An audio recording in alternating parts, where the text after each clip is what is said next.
Allez, salut tout le monde, on commence un live nocturne. Je vais vous parler de Yoshitoshi, un artiste de l'estampe japonaise. Tout de suite.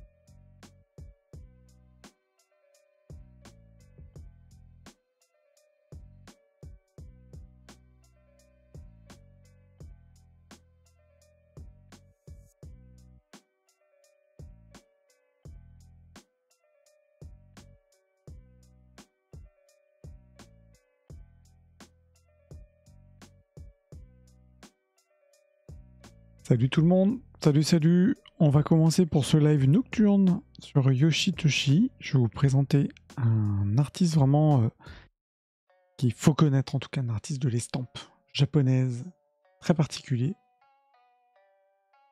Et donc c'est parti. Ninja. Let's go. Si vous êtes prêts. Eh ben moi je le suis. Salut tout le monde. J'espère que vous allez bien pour ce live nocturne. J'ai mon truc qui est un peu décalé. J'espère que tout va bien chez vous.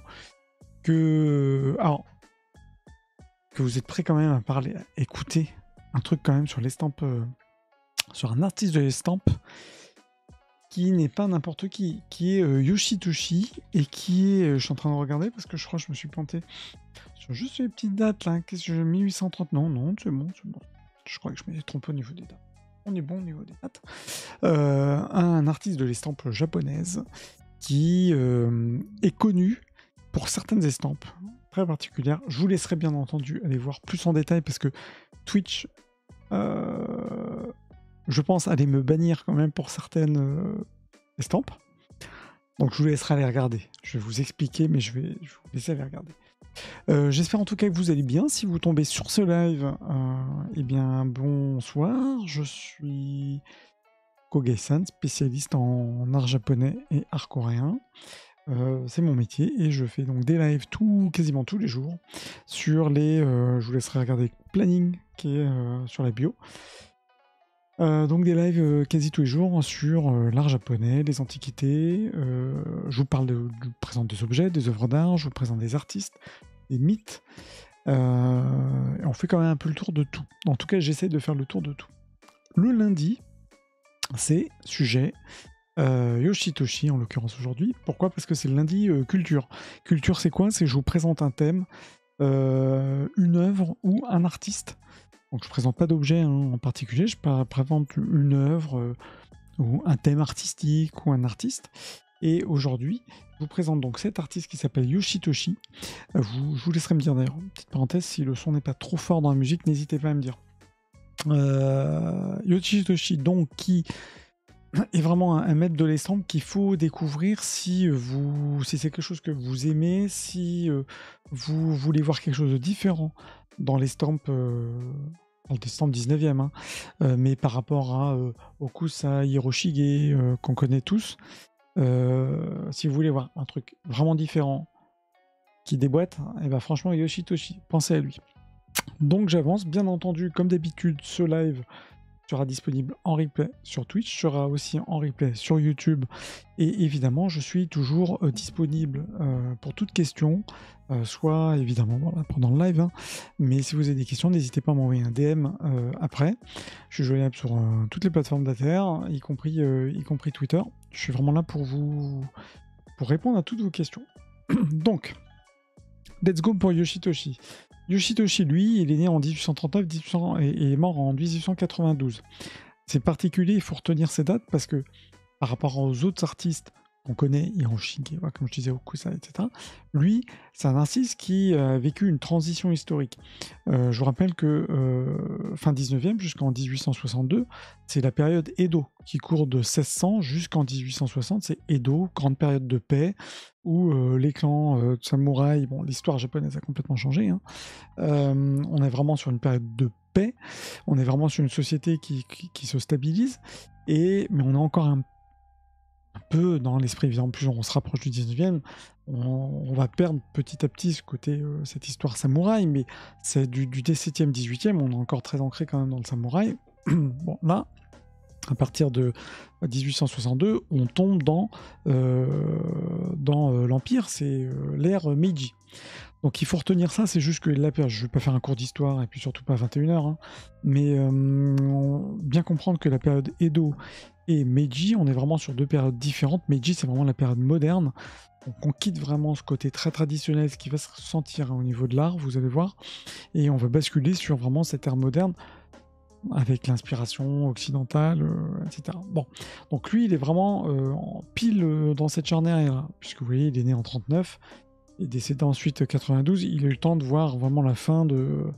Il avait 30 ans, quoi, quand c'était la fin de la période Edo, l'empereur Meiji, tout ça, il l'a vécu. Donc c'est intéressant parce que ça se ressent dans son travail, un peu cette tension aussi, le changement d'époque, un changement de société, qui fait que ça se ressent. Yoshitoshi, pardon, il a aussi vécu, comme je mets ici, transition technique. On parle d'Edo. Moi, je précise, hein, si vous tombez sur ce live, c'est que mon prisme, c'est celui de l'art, ok, l'histoire de l'art. Donc je pars pas trop loin dans l'histoire japonaise, je ne pars pas dans les considérations, par exemple religieuses ou autres. Mon prisme, c'est celui de l'art, que je vais évidemment argumenter avec des éléments connexes, sociétaux et autres. Et ce qu'il faut comprendre ici, donc par rapport à Yoshitoshi, c'est que lui, on est donc sur une période qui est vraiment une période de transition, l'ancien vers le Japon moderne, et puis surtout, comme je mets ici, c'est qu'il y a eu aussi un changement dans les techniques artistiques. En l'occurrence, jusqu'à la période Edo, vous avez les estampes. Ce qui est vendu, ce qui s'achète, ce qui est collectionné, ce sont les estampes. Estampes utilisées pour... évidemment, les formats classiques au Bantate, je vous en montrerai vraiment plusieurs. Ça, c'est vraiment des formats qu'on connaît tous, les formats verticaux, mais il y avait aussi des estampes qui étaient faites pour les éventails. Bon, bref, on est vraiment sur un travail d'estampes. Je vais juste changer la musique parce que on va dire que ça me saoule. La petite boucle au piano me saoule. Et donc, on passe à des techniques qui sont, comme je mets ici, des techniques de reproduction quand même plutôt typées occidentales. Je vais même, je crois, changer de playlist. Attends 2 secondes parce que j'ai foutu cette playlist. Et on va dire que c'est un peu gonflant. Hein. C'était une nouvelle playlist que je m'étais mis de côté, mais on va remettre un truc classique. Voilà. Petit son, tranquille, lo-fi. Très bien. Donc à partir de Meiji, on a les techniques occidentales qui arrivent, les techniques de reproduction. On a évidemment l'avènement de la photo, en tout cas la photo qui va commencer à prendre de plus en plus de place, et puis les techniques de lithographie, les techniques de reproduction qui permettent évidemment de diffuser au plus grand nombre les tirages et qui permettent surtout d'aller plus vite. Donc ça c'est aussi, je pourrais faire un point là-dessus sur les techniques plus tard, mais il faut bien comprendre qu'on est vraiment dans une bascule. Donc lui, dans son approche de l'estampe, il a eu cette volonté de ne pas laisser tomber les techniques traditionnelles de l'estampe. Je rappelle pour ceux qui tombent ici, qui ne savent pas ce que c'est, comment ça fonctionne l'estampe. L'estampe, imaginez que vous avez plusieurs planches un dessin évidemment, plusieurs planches de bois. Salut Massilia, bonsoir. Salut, j'espère que tu vas bien. T'as vu Live Nocturne, hein? J'étais un peu décalé, un petit peu beaucoup décalé. Mais c'est pas grave, ça change. Donc j'espère que tu vas bien. Et que tu as passé une bonne journée. Donc ouais, je disais Yoshitoshi, lui, il est vraiment dans une phase de transition où les techniques de l'estampe traditionnelle, il a voulu vraiment les conserver. C'est-à-dire qu'il n'est pas parti dans les techniques de lithographie, etc. Très bien. Non, bonne journée. Pour te dire, j'étais un peu dans la cuisine là, donc dans un petit curry vert là, donc j'ai dû décaler un peu le live. On peut pas tout faire. Oui, t'inquiète, j'ai compris. Et donc c'est important dans cet artiste-là, Yoshitoshi, je sais pas si tu le connais, Massiga, ou ceux qui tombent sur ce live en cours de route. Yoshitoshi, c'est vraiment un artiste qu'on entend peu, je dirais on entend peu parler ici.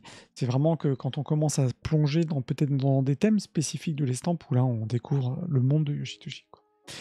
Donc Yoshitoshi, lui, je vous ai mis des estampes comme ça, on va essayer de les faire en plus grand format d'ailleurs pour que vous puissiez les voir au fil de l'eau, comme ça vous permet aussi de comprendre un peu et de bien ressentir son travail. Lui, il a commencé, faut savoir hein, qu'il a commencé son travail auprès déjà d'un artiste qui est, lui pour le coup, éminemment connu, qui s'appelle Utagawa Kuniyoshi. Donc Kuniyoshi, c'est un des grands artistes aussi d'estampes. Mais vous voyez, de l'estampe, lui, Kuniyoshi, il est plutôt début 18e. Pardon, il est fin 18e. Donc, on est vraiment avant. Salut Christine, bonsoir, bienvenue. Bienvenue sur ce live Yoshitoshi. Finalement, en faisant le live plus tard, on a des personnes différentes. C'est génial. Salut Christine. Donc, point sur Yoshitoshi, qui est donc un artiste vraiment que moi j'aime beaucoup. Et comme je disais, il n'a pas appris auprès de n'importe qui, il a appris quand même, en tout cas il a été l'élève d'un des grands noms qui est quand même Utagawa Kuniyoshi. Alors des Utagawa il y en a plusieurs, hein. Mais Kuniyoshi c'est vraiment un des maîtres aussi de l'estampe. Je vous l'ai mis à droite, un exemple justement pour voir. Pas difficile évidemment de trouver des choses qui se rapprochent, mais ce qui m'intéressait c'était plutôt en termes de composition, où à droite on a une femme marchant à travers un olen dont là qui est Kuniyoshi, qui est donc le maître de Yoshitoshi, et puis à gauche alors c'est différent, pas la même scène, évidemment pas le même personnage, mais vous voyez un petit peu en composition, vous voyez la forme du nez, vous voyez un peu les traits du corps, ça se rapproche quand même, hein, on se rapproche quand même beaucoup. À gauche, c'est Yoshitoshi, et c'est Le Regard dans la douleur. C'est une série, il a fait des séries comme ça d'apparence, qui sont appelées en traduction en apparence de prostituées, bref, de l'ère Kansei. Kansei, c'est 1789-1801. Ce qui est intéressant là-dedans, c'est que on voit qu'en termes de composition, placement du personnage, le fond blanc, un corps un petit peu toujours de 3/4. Bon, ça c'est vraiment des choses qu'il a appris avec Kuniyoshi. D'ailleurs, c'est dans les estampes qu'on retrouve, hein. Si vous remontez le temps, après, c'est pas un sujet, c'est pas le cours sur l'estampe, mais si vous remontez sur les estampes un peu plus anciennes, mais mes grands noms, les Konisada, bref, les différents Utagawa qui ont existé aussi, on est toujours un peu sur les mêmes compositions. On est sur des corps qui prennent les 2/3 de l'estampe, souvent comme je disais, 3/4 en mouvement. Voilà, si je mets quelqu'un de face qui vous regarde. Donc, bref, cette histoire de composition, clairement, c'est avec Kuniyoshi qui l'a pris. Lui, il est, comme je rappelle, hein, il est vraiment de la fin Meiji, hein, il est né en 1839, mais vraiment son travail a vraiment explosé dans les années 60, 50, 60. Et après, on passe à Meiji, donc l'Empire. C'est quelqu'un qui est allé beaucoup plus loin et à la demande aussi, il a aussi travaillé beaucoup plus de sujets, comme je mets, historiques et surtout fantastiques. Vous allez voir des modèles après, des exemples d'estampes. Pourquoi ? Parce que moi personnellement je pense que cette fin de cette période Edo, encore une fois c'était une période où on sort de toute l'histoire des samouraïs, période de paix, Edo, de l'artisanat, tout ça, le pays était au calme, on avait envie de revoir le Japon, il avait envie de revoir un peu les grands noms de l'histoire japonaise, et puis de créer un peu des mythes, les légendes, de voir ces légendes en images. Donc lui, il a vraiment été l'acteur de ça. Et au-delà de représenter, bon, comme on le voit ici, des femmes, des scènes, somme toute classiques, il est allé dans des choses qui sont vraiment très différentes de ce qu'on a pu voir jusqu'à présent. Et c'est pour ça qu'il est assez marquant dans l'histoire de l'estampe. C'est que Yoshitoshi, de par les thèmes, il va y avoir vraiment un travail de thème et un travail de composition qui est vraiment propre à cet artiste-là qui a influencé, on va le voir après, d'autres personnes. Mais vous voyez, typiquement, je vous ai mis cette estampe ici, où en termes de composition, là, ça dénotait complètement de ce qu'on pouvait voir avant. Même vous, peut-être que vous avez peut-être vu, vous voyez, les estampes classiques, un peu de samouraï ou de geisha, vous voyez, sur fond blanc, hein, qui sont vraiment... Edo, 3/4 du temps, c'est comme ça. Très souvent sur un fond blanc ou un dégradé derrière, bon bah là on a un truc qui explose, quoi. On est vraiment limite dans le manga, la composition elle est elle est en profondeur, elle est en limite en 3D. Enfin, je pense que vous voyez qu'il y a une énergie, une composition qui est vraiment différente de ce qu'on peut voir jusqu'avant. Et en même temps, c'est quelqu'un qui, je dis tumultueux ici, pourquoi? Parce que il a vraiment, je ne vais pas dire pompé, mais il a étudié les techniques occidentales, il est parti, je rappelle qu'on est empire, hein, Meiji, donc là on est vraiment sur un pays, on est vraiment dans les échanges, même si ça s'est refermé après, mais il a fait des voyages entre l'Europe, l'Amérique du Nord, donc c'est vraiment quelqu'un qui a aussi voyagé, qui s'est nourri de l'art hors Japon, et clairement, on va voir d'ailleurs que cette approche-là a pu l'influencer, j'en parle après, notamment en termes de travail des profondeurs, dans la profondeur de champ, même si Hiroshige, les maîtres d'avant, étaient spécialistes à la profondeur de champ. Par exemple, si vous voyez les vues du mont Fuji, j'avais déjà fait une vidéo là-dessus, ou les vagues d'Okusai, où il y a plusieurs niveaux de plans, de lecture, on est quand même sur quelque chose qui est très structuré, bon, on la garde en face, et puis on se plonge. Là, vous voyez, là, il y a vraiment une dynamique. Avec mon curseur, vous voyez bien que votre regard, il part comme ça vers le fond. On est emmené, et ça, c'est vraiment très très fort. Typiquement, c'est Yoshitoshi qui a vraiment été le fondateur de ce mouvement-là en termes de caractéristiques dans l'estampes. Et ça va vraiment se retrouver tout au long de ces estampes. Et donc, il est vraiment particulier pour ça. Et il est aussi particulier pour les sujets qu'il a représentés. Donc là, j'expliquais la forme, j'en reparlerai un petit peu après, mais au niveau des sujets, la violence dans l'estampe, c'est vraiment ça. C'est-à-dire que, comme je disais en intro, c'est que j'ai fait une sélection des estampes. Pourquoi? C'est parce que Yoshitoshi, donc, de part, c'est un sujet qu'il a beaucoup apprécié, qu'il a représenté. Ça a été le maître vraiment des estampes. Il y en a eu d'autres, hein.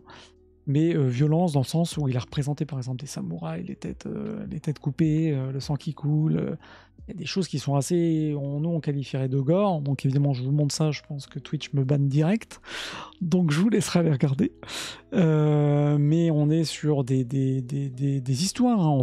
Il va reprendre des faits historiques, les têtes de samouraïs coupées, bon bref, il y a des choses qui sont assez hardcore, hein, quand vous regardez. Moi, personnellement, j'aime bien. Ça explose, hein. C'est gore. Mais, et en même temps, c'est très fort en tension. Bref, c'est des œuvres qu'il faut aller voir, qu'il faut au moins voir une fois. Donc, encore une fois, j'ai pris parti de ne pas les montrer là pour avoir, encore une fois, une présentation qui soit accessible à tout le monde. Mais dites-vous que voilà, c'est quelqu'un qui a touché beaucoup de choses, et notamment quand il allait dans le thème des samouraïs et dans les scènes de combat de samouraïs, il n'y allait pas à petite cuillère, quoi. Donc voilà, et comme je le mets, ça illustre ce que je disais en intro, ça illustre aussi l'intensité de l'époque. Je rappelle, sans tomber dans l'histoire, on pourra peut-être faire un point histoire. Bon, encore une fois, mon prisme, c'est l'histoire de l'art. Ok, je suis historien, enfin évidemment je connais cette partie histoire, mais je ne suis pas historien, je suis plutôt historien de l'art. Mais ce qu'il faut comprendre, je le rappelle, c'est qu'on est vraiment sur une période de transition entre Edo et Meiji, l'empire. On est vraiment quelque chose qui se structure, on part dans un empire, donc c'est rien à voir avec ce qu'on avait avant, les clans, les Tokugawa, etc. Donc, mais ça je pourrais peut-être faire un live là-dessus, dans les grandes lignes, l'histoire japonaise, sans trop rentrer dans le détail, mais ne serait-ce que peut-être vous donner ensuite une bibliographie si ça vous intéresse. Je pourrais vous raconter ça. En tout cas, raconter. Dites-vous juste que Yoshitoshi, l'intensité, tout ce qui sort dans ces estampes-là qui sont vraiment explosives, c'est vraiment dû à cette période aussi qui est vraiment particulière, qui n'était pourtant pas une période violente, dans le sens où on n'était plus du tout dans les guerres de samouraïs, etc. Hein. Donc ça, c'est vraiment aussi intéressant à comprendre. Donc lui, je vous ai mis ici, il est vraiment différent de ce qui peut se faire, en tout cas dans l'estampe. Au-delà de la forme, ces champs, ces fonds, comme je vous le disais, majoritairement avant, on était sur des fonds blancs. Vous voyez que là, les fonds, on est colorés, on a des choses au fond qui permettent de créer de la profondeur de champ. On est sur des motifs très vivant, très dynamique. Et puis, j'ai essayé de représenter ce côté brutal, sans vous montrer des choses, encore une fois, saignant.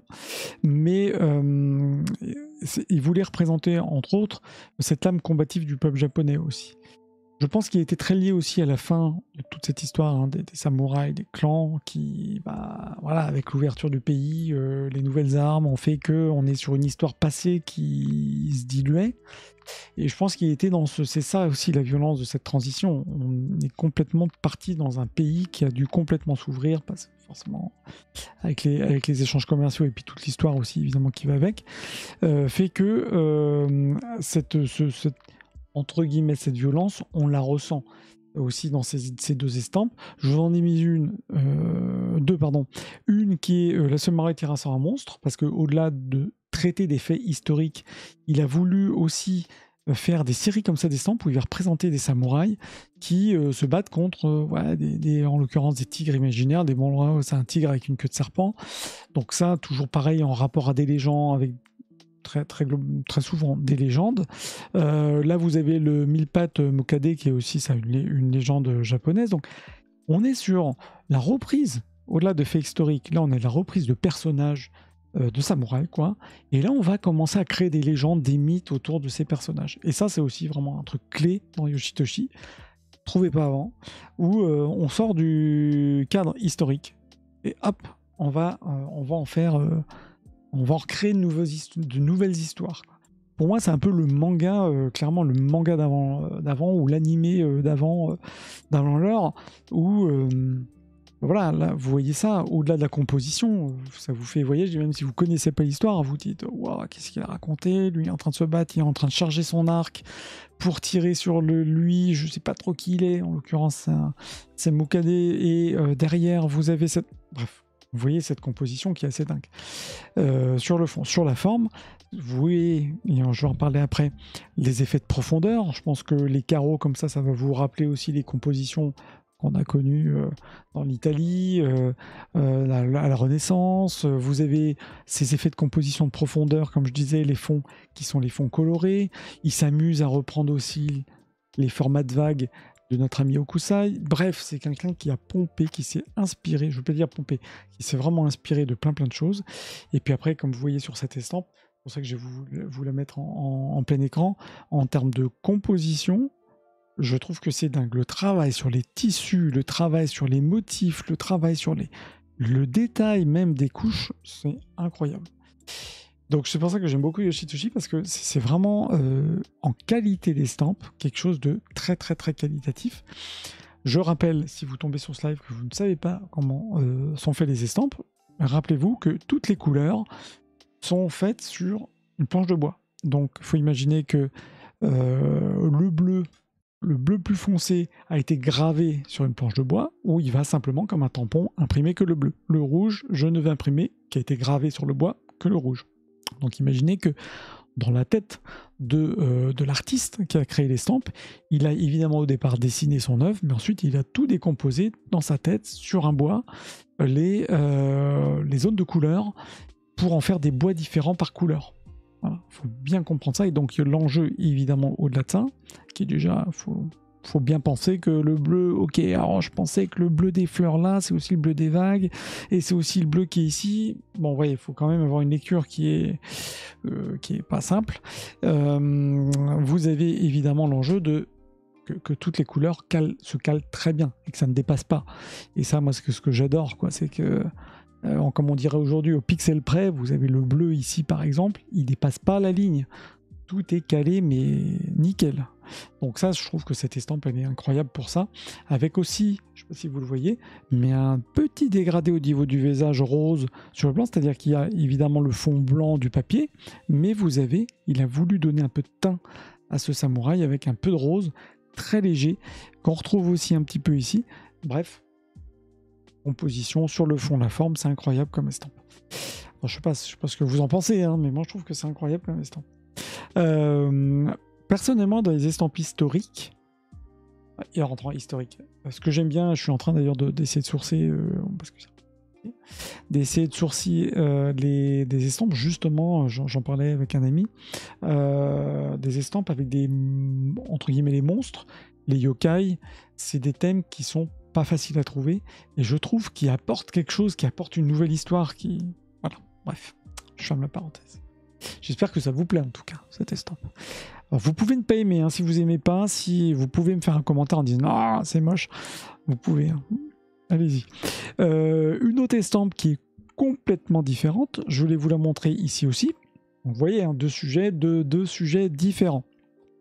Où là, ce qui m'intéressait là-dedans, Lune et Fumée 86.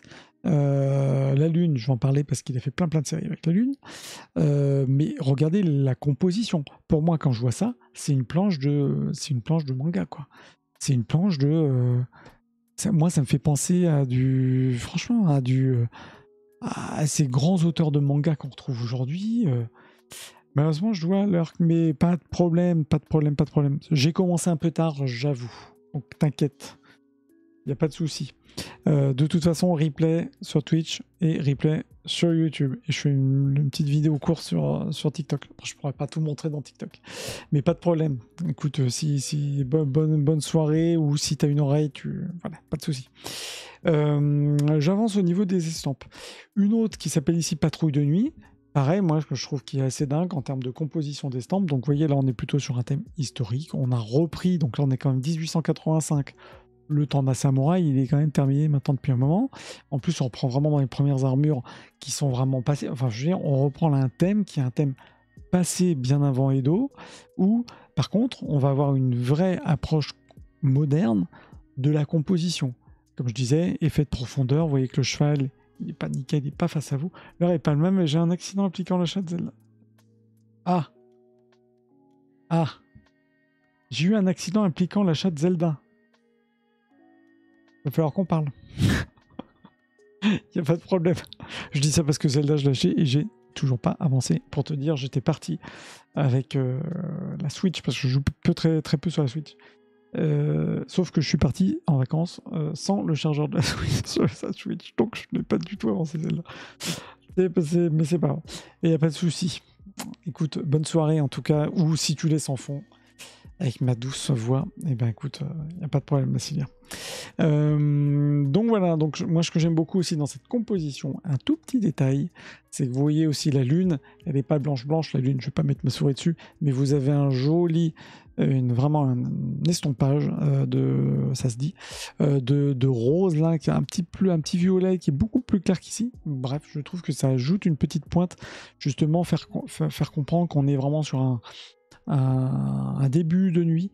Je trouve aussi en termes de composition cette estampe est très jolie, et ça c'est du pur Yoshi, et comme je disais, regardez le rouge, rien ne dépasse, tout est quali et le rouge est incroyable. Bref, donc ça c'est quand même de 1885. Comme je disais, sujet samouraï qui reprend quand même un truc, on garde en tête qu'il n'y a plus de samouraï en 19e. Donc voilà. Je vais vous faire aimer Yoshitoshi, c'est pas possible. Si vous tombez sur ce live, petite parenthèse, comme ça j'en profite, je suis Kogei-san, je suis spécialiste en art japonais et art coréen, c'est mon métier puisque je suis antiquaire dans la vraie vie, et je fais des lives régulièrement, donc quasi tous les jours, alors généralement à 18h30, 19h, puisque généralement le soir, après je fais un peu de jeu, mais là je l'ai fait à 21h, donc si cet horaire de 21h vous convient tous, bah, écoutez, on basculera sur 21h. En tout cas, sachez que je fais des vidéos quasi tous les jours sur les thèmes de l'art japonais et de l'antiquité japonaise. Donc le lundi, c'est un point entre guillemets culture, où je vous présente un artiste, une œuvre, un thème artistique japonais ou coréen. Le mercredi, je vous présente un objet. Le jeudi, on parle de mythes, légendes. En l'occurrence, là, je suis dans une série yokai. Jeudi, c'est Kitsune. Et le vendredi, on est sur les arts graphiques et la photo. Voilà, comme ça, vous savez tout. Je vous laisse regarder le planning sur Twitch. Toutes les vidéos, si vous tombez sur ce live, sont en replay sur Twitch, sauf qu'évidemment, Twitch, je crois que ça garde 2 mois. Donc je mets aussi les replays sur YouTube. Et évidemment, si vous avez des questions, n'hésitez pas, je suis vraiment là pour ça, pour y répondre. Là, je vous présente aujourd'hui Yoshitoshi, qui est donc vraiment un artiste fabuleux des estampes japonaises. Je vous remets les 3 exemples que je viens de vous présenter à l'instant, histoire que vous voyez encore une fois la différence et la manière dont il est capable de travailler. Alors moi je suis sur Christine, je suis sur Paris, enfin en région parisienne. Mais je me déplace beaucoup. J'ai des clients qui sont partout. Voilà. Et je suis... En tout cas, j'ai... D'ailleurs, c'est assez intéressant ce sujet, c'est assez marrant parce que je parle pas, enfin, je dis pour présenter, mais sachez que sur cette chaîne, je ne parle pas de mon échoppe. C'est pas le but, c'est vraiment de parler, de vraiment partager sur tout ce que j'aime et puis essayer de faire découvrir au maximum. Et puis vous savez aussi l'idée, pourquoi j'ai lancé ce Twitch, enfin en tout cas de faire des lives et de les mettre aussi sur YouTube, c'est que je me suis rendu compte qu'il y avait beaucoup de gens, alors déjà évidemment les personnes qui sont qui me prennent des pièces ou pour qui je recharge des objets, majoritairement sont pas sur Paris. J'ai beaucoup de gens qui sont à 80% de toute la France. Et puis des gens aussi qui peuvent pas voyager, qui peuvent pas partir au Japon, certains ont peur de l'avion, d'autres ne peuvent pas voyager tout court parce que c'est vrai que c'est quand même un budget. Et c'est vrai que l'idée, et puis aussi il faut se garder en tête que les musées sont pas forcément tous accessibles. Il y a quand même beaucoup de musées sur Paris, même si on a des très beaux musées aussi, Nice et autres. Mais l'idée c'était aussi de partager ça au plus grand nombre. Voilà, Christine. Mais de temps en temps, je viens sur Bruxelles aussi. Je suis un grand. J'adore Bruxelles. Le musée, je me souviens d'ailleurs du musée avec les œuvres toutes les œuvres japonaises, samouraï à Bruxelles qu'il faut aller visiter d'ailleurs. Et je me demande s'il n'est pas fermé d'ailleurs. Je sais plus, je crois qu'il avait fermé le musée. Je ne sais pas. Bref, peut-être que Christine, tu pourras nous dire ça.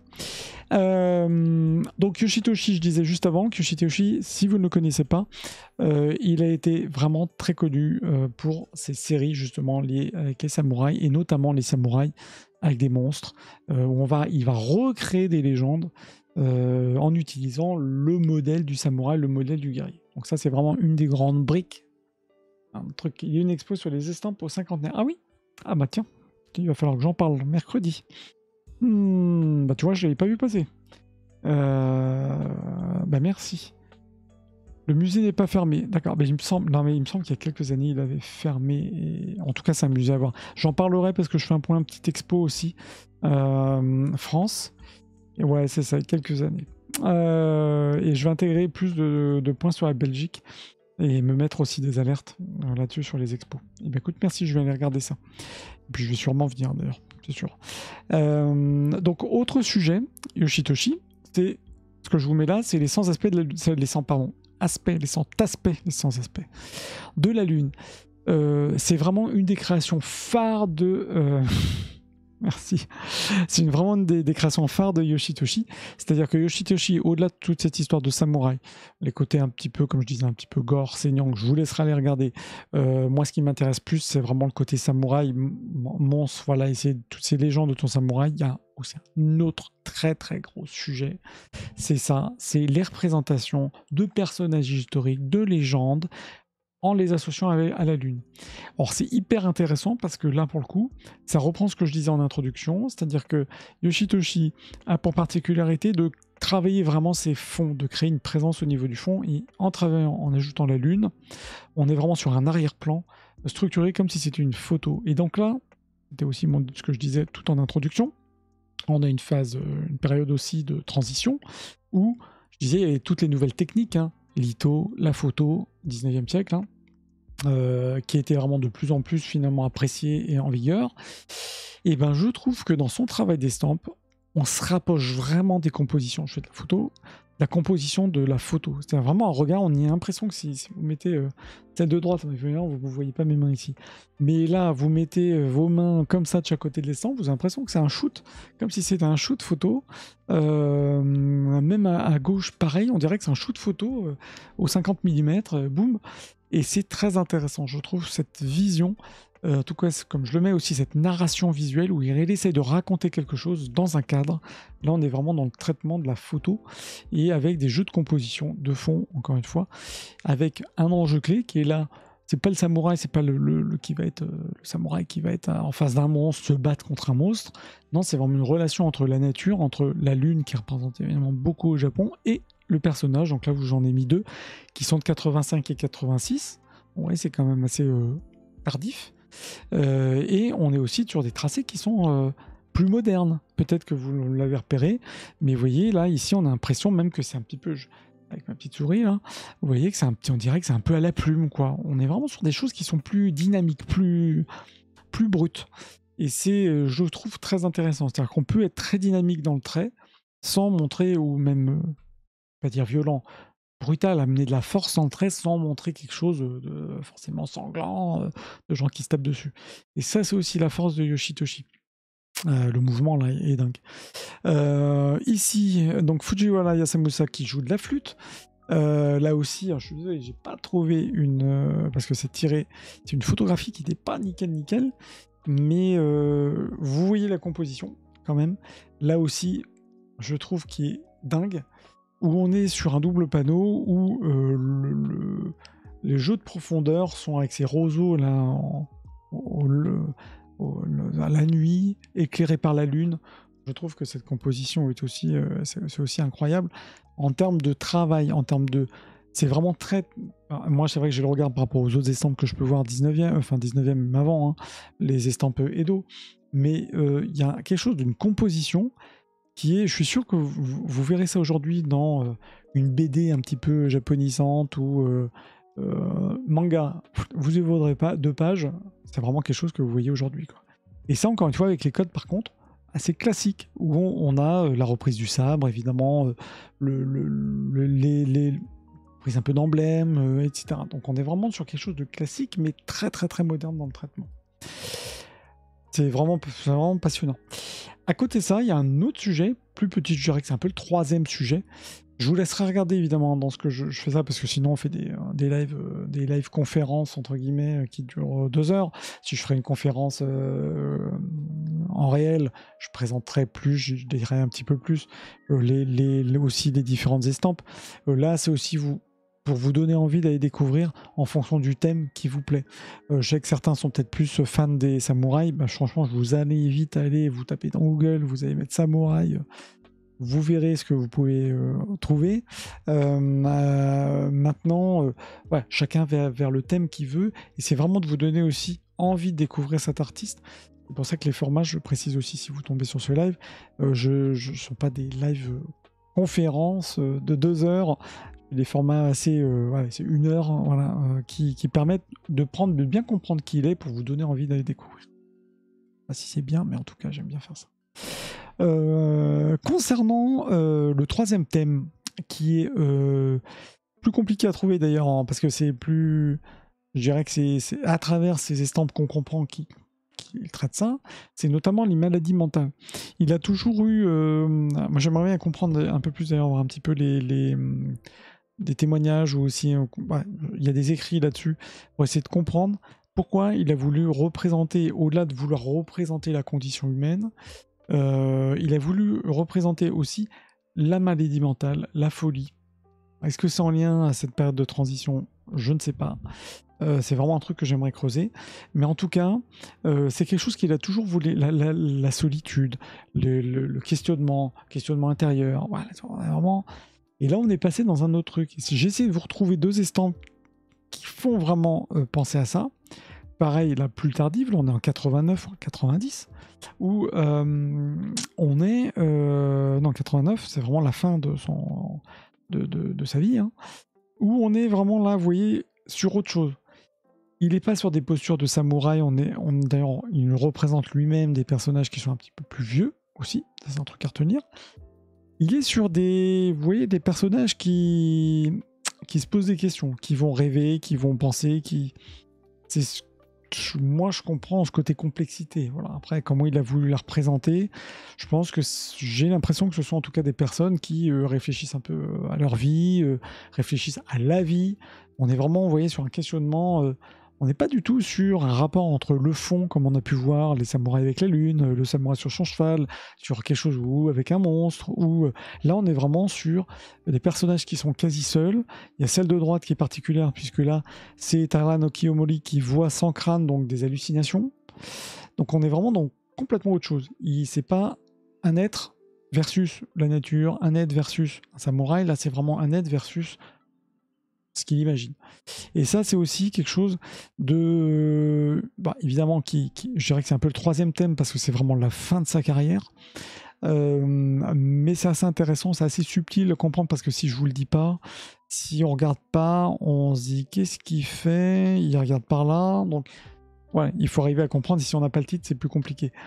Maintenant, celle-ci, je dirais, on voit qu'elle est un peu qu'elle est pensive. Voilà. Donc ça... Je dirais que c'est aussi un point intéressant dans le travail de Yoshitoshi, c'est qu'il est un petit peu allé plus loin que juste la représentation de la légende. Là, je me rends compte, mince, que mon image est complètement pixelisée, je suis désolé. Je pensais qu'elle l'était pas, et puis finalement, elle l'est. C'est pas grave, bon, excusez-moi. Bon, je pense que vous voyez la profondeur de champ. Et ça, c'est pour passer à un autre sujet. Je ne voulais pas aller plus loin sur la partie mentale. Je dirais qu'il y a peu d'estampes. C'est ce qui représente ça. C'est assez compliqué d'en retrouver encore aujourd'hui. Donc, vous voyez le sujet. Je me suis dit, je ne vais pas partir dans des choses à 21h, dans la complexité de notre cerveau, parce que sinon, je pense que je vais perdre des gens. Bref. Je pars juste sur quelque chose dont je vous avais évoqué tout à l'heure. Encore une fois, désolé pour cette image qui est complètement pixelisée.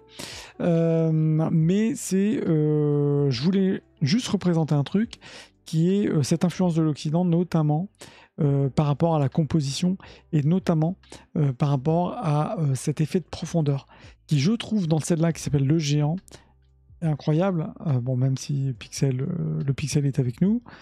Ceci dit, peut-être que vous voyez moins pixelisé que moi.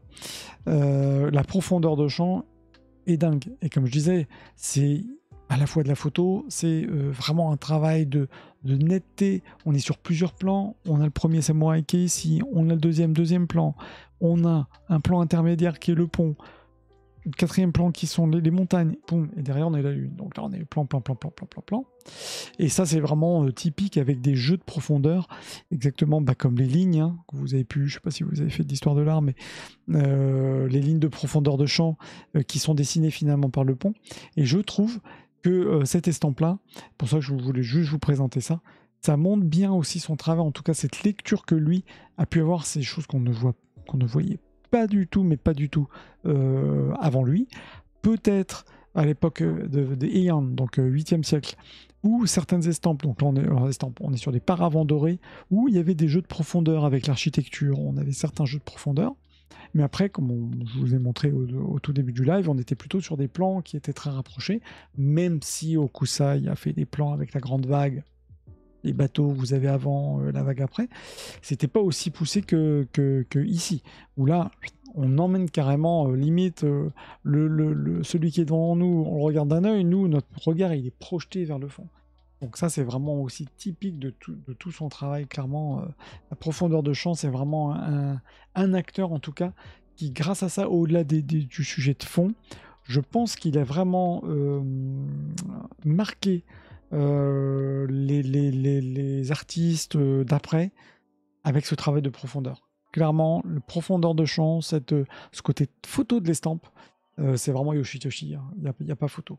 Donc il est décédé, comme je disais, en 1892. Vous voyez les estampes que je vous ai montrées juste avant, avec justement les problèmes mentaux, on est en 89. 89-90, il décède en 92, donc on est vraiment à la fin de sa vie. Ses œuvres, comme je disais, ont influencé de nombreux artistes japonais et internationaux, notamment dans des artistes contemporains. Je ferai un live là-dessus, sur un petit focus sur des artistes contemporains qui, donc français, occidentaux, qui réutilisent un peu les techniques de l'estampe. Pourquoi il y en avait une qui était représentée, qui est encore présentée au musée des arts asiatiques à Nice, où vous avez un artiste français qui a repris les techniques traditionnelles pour en faire une estampe. Ça, je ferai un petit live là-dessus exprès, parce que je trouve que c'est assez intéressant. Mais ce qui est assez intéressant, encore une fois, c'est dans son travail d'estampe au-delà du fond. La forme, la manière dont il a composé ses estampes, c'est clairement un acteur majeur de la fin du 19e, et il a vraiment influencé après tous les artistes, alors peut-être pas tous, mais en grande partie, en tout cas, les artistes du début 20e. Là aussi, on fera des focus sur les grands artistes de l'estampe du 20e qui sont aussi incroyables et on n'est pas du tout, mais pas du tout dans la même histoire. Donc lui, je trouve que c'est intéressant de vous le présenter parce que, on va parler juste du poème après, parce que derrière, on sent vraiment son influence. Et encore une fois, c'est pour moi le dernier artiste de l'estampe qui a pu représenter des samouraïs, alors qu'on est à une période, on est encore une fois là, fin 19e, donc les samouraïs, ils sont plus là depuis un moment. Il a quand même représenter encore des thèmes comme c'est historique. Et au lieu de représenter, c'est toujours ne faire que ça, ces thèmes historiques, représenter ces personnages légendaires dans des histoires ou dans des postures avec la Lune, je trouve que ça a été très très malin parce que finalement, il a pu continuer à raconter cette histoire, mais sous un angle qui était complètement différent.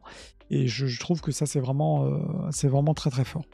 C'est un poème qui a été fait donc par un de ses élèves, et justement estampe d'un de ses élèves aussi qui le représente lui.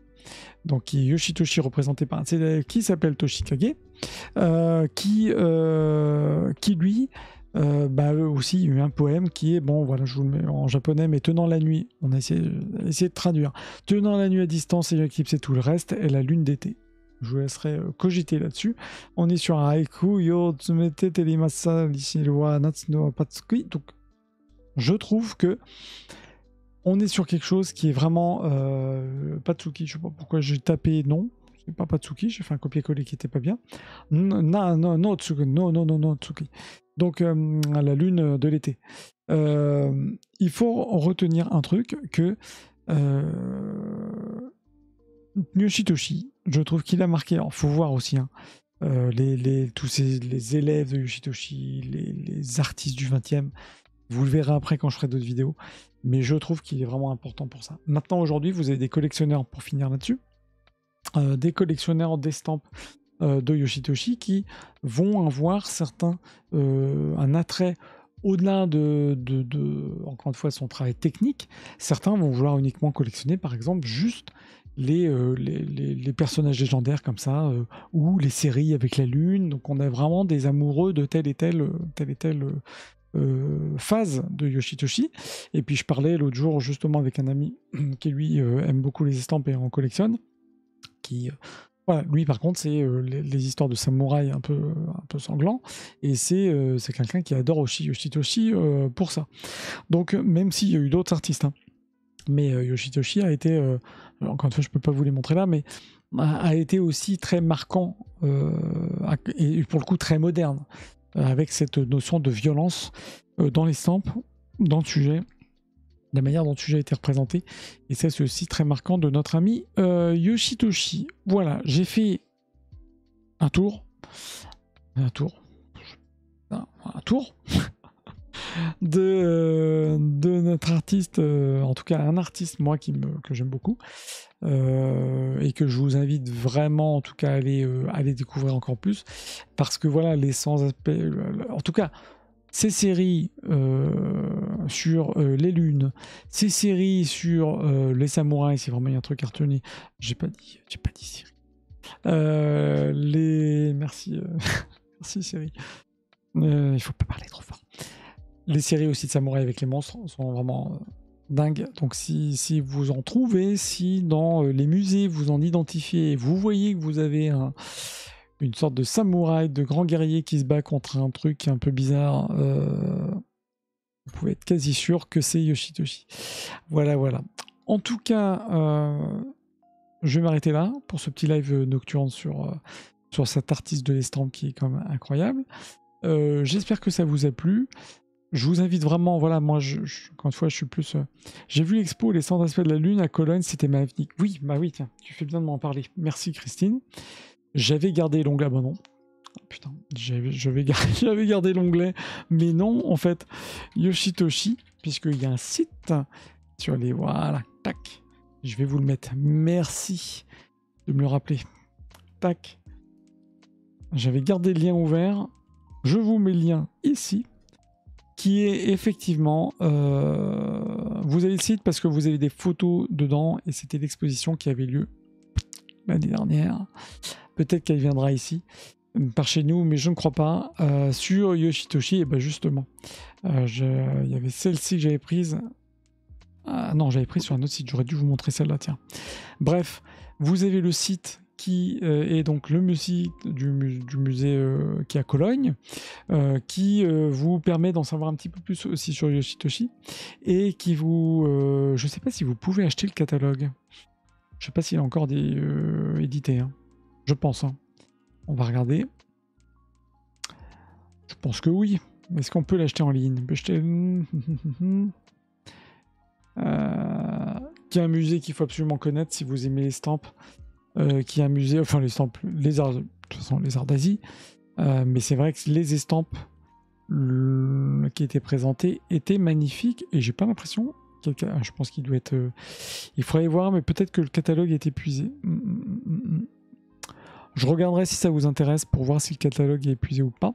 En tout cas, notez-vous effectivement, encore une fois, merci Christine, de ce très beau musée qui est à Köln, donc Cologne, qui est vraiment un musée, si vous aimez les arts d'Asie, pas que Japon, il faut absolument aller voir ce beau musée qui a une collection et qui a des collections et qui a des expositions qui sont incroyables, qui sont en tout cas incroyables.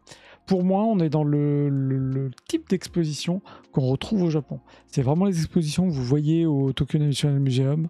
On est vraiment dans cet esprit-là.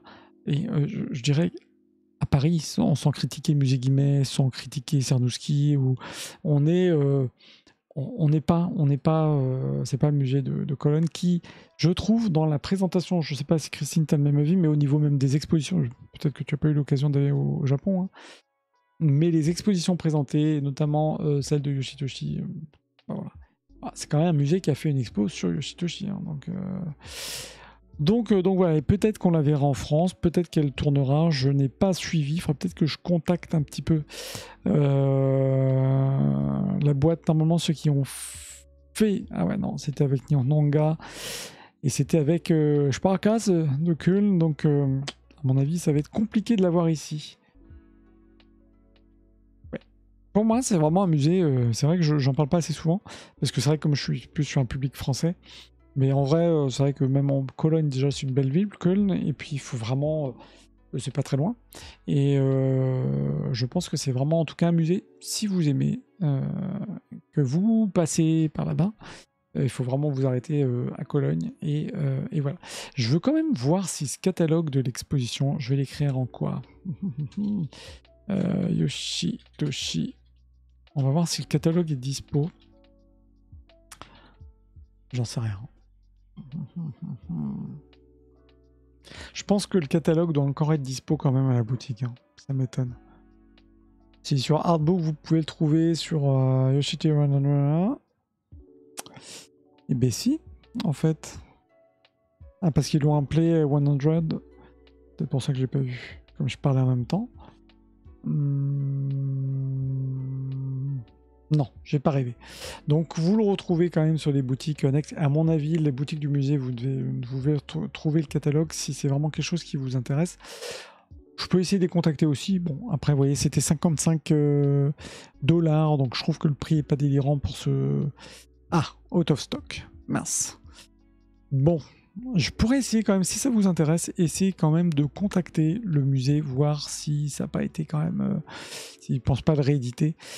Parce que c'est quelque chose à voir. C'est peut-être rare quand même par chez nous, donc ça vaut le coup. Voilà. J'espère que ça vous a plu, ce petit live sur Yoshitoshi. Vous voyez, j'essaie quand même de rester accessible, dans le sens où je rentre pas dans des considérations technico, c'est pas le but. Le but, c'est vous donner envie d'en savoir plus et d'aller voir par vous-même les différentes estampes de notre ami Yoshitoshi.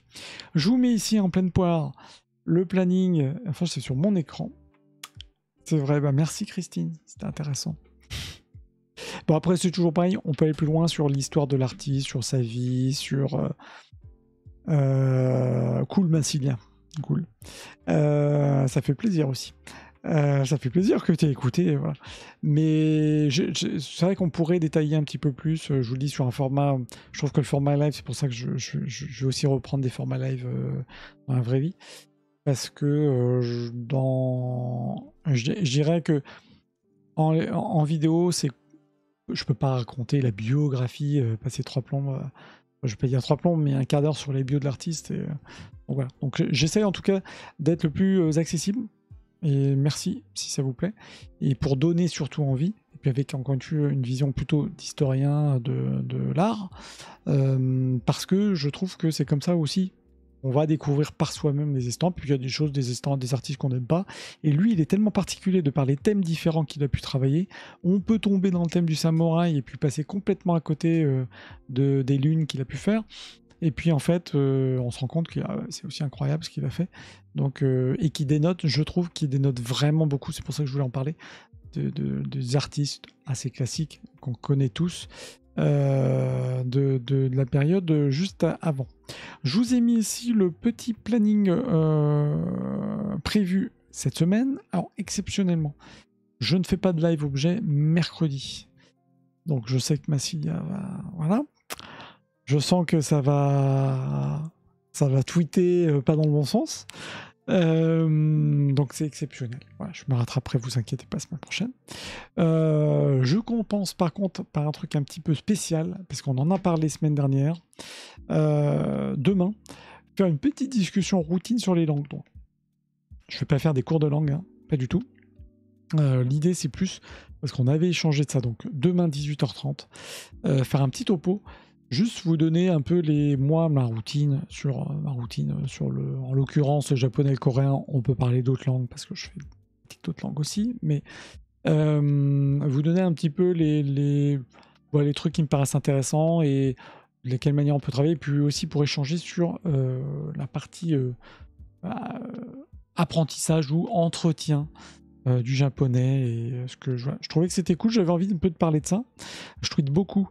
Pas forcément sur Sokan Koge-san, mais de plus en plus d'ailleurs, sur les langues, les recherches autour des langues, les sociolinguistiques, etc. C'est un truc qui m'intéresse particulièrement. Donc là, je vais rester quand même sur le Japon-Corée.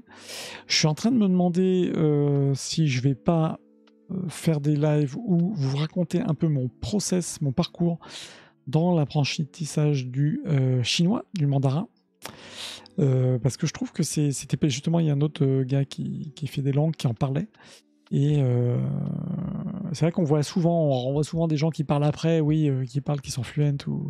Mais c'est vrai que l'apprentissage, partir from scratch, de zéro, de comment, qu'est-ce que je suis, qu'est-ce que je regarde, ça peut peut-être donner des idées aussi à d'autres, se dire ouais, ok, c'est possible en fait. Donc, et je voudrais le faire sur un truc qui est pas forcément, a priori pas forcément facile, qui est le chinois. Donc je réfléchis. En tout cas demain, c'est plus de parler japonais, coréen, et plutôt pour échanger là-dessus. Donc c'est pas quelque chose que je fais habituellement, puisque je reste quand même focus toujours art. Le mercredi, donc là cette semaine exceptionnelle. Donc Christine, désolé si tu as jamais vu mes lives objets d'art, c'est mercredi, la semaine d'après. Et on a le jeudi, je fais un topo, un petit peu de la même manière sur, je continue les yokai avec Kitsune. Alors je ne ferai pas là forcément tous les jeudis les yokai, peut-être que la semaine d'après on changera. Mais enfin on continue les yokai, mais je vais alterner. En tout cas, je parlerai du fameux renard, le Kitsune jeudi. Et vendredi, je fais le live sur le Hangul, donc puisque aujourd'hui, 9 octobre, c'était la fête du Hangul en Corée et dans le monde. Célébration du Hangul, l'écriture coréenne. Donc je voulais vous en parler vendredi, donc ça tombe bien. Et donc un peu l'histoire du Hangul et puis surtout son application dans l'art, ou comment on l'écrit. Le Hangul a été utilisé dans l'art. Et ça c'est quelque chose que je ferai vendredi. Donc, ouais, je fais des sujets un petit peu différents, histoire que ça intéresse tout le monde. Les deux petits points que vous voyez en plus le midi, qui sont le mercredi midi et jeudi midi. Alors jeudi midi, à voir parce que je dois partir. Salut Annie. Merci Hangul. T'arrives à la fin du live. Mais j'ai pas parlé Hangul, j'ai parlé artiste japonais Yoshitoshi. Mais ouais, le Hangul c'est vendredi. Et oui, je voyais Hangul bien entendu. Le Hangul, donc ça j'en parle vendredi. Je vais en parler quand même demain parce que je ferai un petit topo de langue sur le Hangul. Et donc comme je disais, demain petit point routine langue. C'est pas quelque chose que je fais. Après si vraiment ça intéresse du monde, qu'on parle routine langue et que j'en sais rien, qu'on apprenne des kanji, qu'on révise des kanji ensemble, les fameux kanji qui rentrent et qui sortent, peut-être qu'on les vend ensemble en live, ils vont rentrer, c'est peut-être ils vont rester, parce que j'ai beau faire du japonais depuis des années, voilà, je le dis, hein, j'ai pas peur de le dire, hein. Mais le Hangul, c'est quand même beaucoup plus facile, il faut l'avouer. Donc Hangul, bah écoute, oui, parce qu'aujourd'hui c'était la fête du Hangul, l'écriture coréenne, et donc on fera le topo sur le Hangul vendredi, dans lequel j'aimerais aussi vous présenter le Hangul. Encore une fois, c'est des applications d'un point de vue artistique. Voilà, au niveau du planning. Oui, Wanikani, bah, j'en parlerai demain de Wanikani. Ouais. Voilà, voilà. C'est un peu parler comme ça des outils, sites, apps, les trucs qui, moi, me paraissent un peu... Alors, attention, hein, chacun a son point de vue sur les langues, mais c'est aussi d'échanger. Donc ça, on pourra en parler demain. Mais oui, oui, Wanikani, très bien, aussi. Après, je pense qu'il n'y a pas... ah bah, je pensais que Never... Ah bah oui, c'est vrai qu'en Corée, on n'est plus le 9 octobre. Donc forcément, je voulais... Ça, c'était pour Eni Ramka. Je voulais présenter la page qui a été faite sur Never sur le Angle. C'est pas grave, je la retrouverai. Je l'ai sur le mobile, je crois. Parce que vous avez Never, le moteur coréen. Ça aussi, j'en parlerai demain. Au niveau des langues qu'il faut utiliser si vous faites du coréen. Évidemment, je pense que vous connaissez Never, mais il faut évidemment utiliser Never. Donc ça, je vous montrerai un petit peu routine et puis surtout d'échanger avec aussi peut-être vos manières de faire. À vous aussi, si vous apprenez les langues. Et puis, surtout, vous dire qu'à chaque fois, on a un objectif aussi par rapport aux langues. En l'occurrence, moi, personnellement, c'est vrai que le japonais, je vais être en fond à lire un article de temps en temps. J'en ai évidemment besoin pour traduire des estampes, essayer de comprendre quand c'est écrit en écriture cursive. Voilà, c'est sympa. C'est sympa. Après, au quotidien, je travaille beaucoup plus le coréen au quotidien, et puis d'autres langues. Mais voilà, donc ce sera l'objectif, sur l'occasion de parler de ça, et puis ça fait un nouveau format de live. Donc vous savez tout. Juste exceptionnellement, pas de live objet mercredi. Les live objets, si vous tombez sur ce ici et que vous ne connaissez pas, je vous invite à aller regarder. Je vais peut-être pas me mettre sur Twitch en boucle parce que là je vais me mettre sur YouTube sans lancer mon truc, mais vous allez voir tous les replays si vous tombez sur ce live. Je suis spécialiste en art japonais et coréen, je suis antiquaire dans la vraie vie et je fais ces lives. Vous retrouvez les replays sur Twitch et vous retrouvez les replays sur YouTube. Je les mets volontairement aussi sur YouTube pour que ce soit aussi accessible à tout le monde parce que je sais que tout le monde n'est pas sur Twitch. Tout le monde passe à côté, l'algo, si on ne voit pas sur les petites chaînes, vous passez à côté. Je me dis, YouTube, si vous tapez dans Google Yoshitoshi, vous allez retomber très probablement sur ce que j'ai raconté. Donc je mets les replays de live sur YouTube et quand je parle des live objets, c'est je présente des objets comme ça, en plein pot, avec la caméra. Je pense que Massilia, t'en avais déjà vu. Et c'est le mercredi, je vous fais les présentations d'objets, le but, c'est de vous montrer, encore une fois, des pièces, des objets qu'on trouve dans les musées, des objets, les tsuba, des sculptures. En l'occurrence, là, c'est une sculpture d'Emida. Vous montrer, vous expliquer le détail de l'objet en lui-même. Donc ça, c'est vraiment la chose que je fais le mercredi, mais exceptionnellement, pas ce mercredi. Donc je vous invite à aller les regarder sur YouTube. Là, voilà. J'espère que ça vous a plu, en tout cas. Et puis, n'hésitez pas, je te dis toujours, hein, si vous avez des questions, je suis vraiment là pour ça, avec grand plaisir. Donc demain, rendez-vous mardi sur 18h30. Je reprends le format Massilia. Je commence un petit peu plus tôt, 18h30, mais je pense que tu t'en fiches. Il y en a certaines qui vont sûrement me dire que c'est plus 18h53, mais je veux commencer un petit peu plus tôt. Je pense 18h30 c'est bien, ou dans des cas où voilà, quand je suis pas dispo c'est 21h. Après je vous laisse me dire si vous êtes ici, ce qui vous plaît aussi, est-ce que c'est plutôt en nocturne ou pas. Mais je trouvais que voilà, le 18h30 il est bien, on est un petit peu plus frais avant d'attaquer la soirée. Bref. Je vous dis merci en tout cas pour vos commentaires, merci de m'avoir suivi ce soir et puis écoutez, à très bientôt, Christine, à bientôt Anira, rendez-vous demain sur la Hangul 18h30 19h et puis sur l'Hangul, pardon, sur l'apprentissage des langues, on va parler kanji Hangul, je fais pas de cours, hein. C'est vraiment plutôt la partie méthode routine. Et puis voilà. Merci, ciao, à bientôt. Et puis je vous souhaite une très très bonne soirée.